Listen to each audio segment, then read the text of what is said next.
Hello, আসসালামু আলাইকুম viewers, কেমন আছেন সবাই? হোমমেকার কিচেনে আপনাদের স্বাগত। আসলে আমাদের দেশের পরিস্থিতি এখন যেমন, এই মুহূর্তে কোনো কিছুই করতে ভালো লাগে না। তারপরে যেহেতু পেজের রিচ এঙ্গেজমেন্ট ধরে রাখতে হয়, তাই ভিডিওটা আপলোড করছি। তো চলুন দেখে নিই। আমি আজকে এখানে রুই মাছের ডিম ভুনা করেছি, আপনারা ভাজিও বলতে পারেন। তো চলুন দেখি আমি রেসিপিটি কীভাবে করেছি।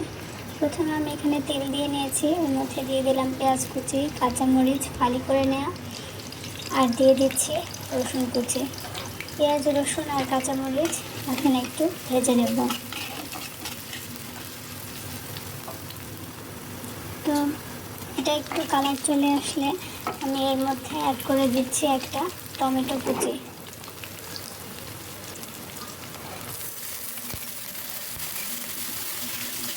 টমেটো দেওয়ার পরে টমেটোটা একটু নরম হয়ে আসলে এর মধ্যে আমি সামান্য একটু আদা রসুন বাটা অ্যাড করব। তো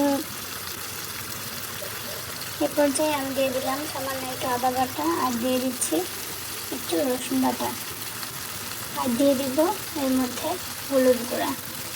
আমি এখানে লাল মরিচ গুঁড়াটা ব্যবহার করছি না, আপনারা চাইলে লাল মরিচ গুঁড়াটা ব্যবহার করতে পারেন। তো দিয়ে আমি মশলাটা খুব ভালো করে একটু ভেজে নেব। পর্যায়ে দিয়ে দিলাম লবণ, আর দেখতে পাচ্ছেন মশলাটাও তেলের উপরে উঠে এসেছে। এখন আমি মাছের ডিমগুলো দিয়ে দিব।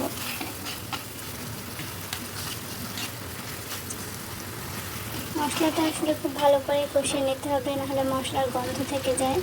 আর ডিমটা হাত দিয়ে চটকে একদম ভেঙে নিতে হবে, নাহলে এটা দেওয়ার সঙ্গে সঙ্গে একদম দলা বেঁধে যাবে।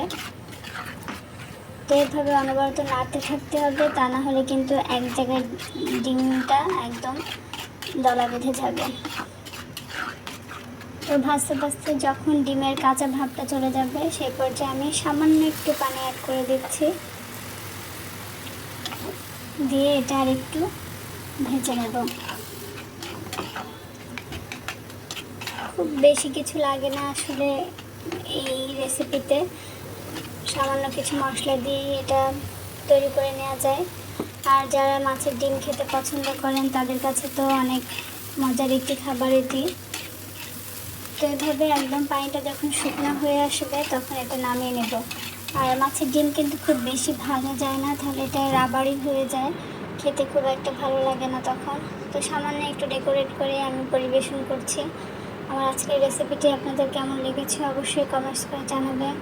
আসসালামু আলাইকুম, আল্লাহ হাফেজ।